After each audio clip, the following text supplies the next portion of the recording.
I want to get potentially mildly to moderately controversial here for a second.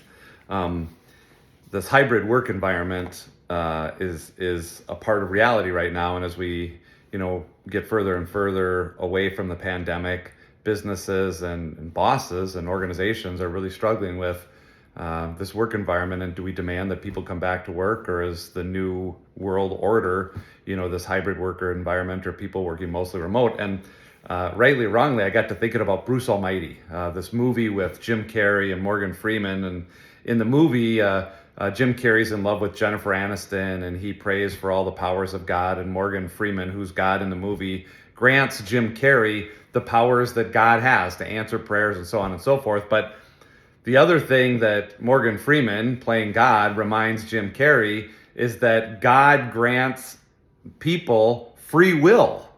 That just comes with the job. And so in the movie, Jim Carrey has some tough times with Jennifer Aniston and is unable to make her love him.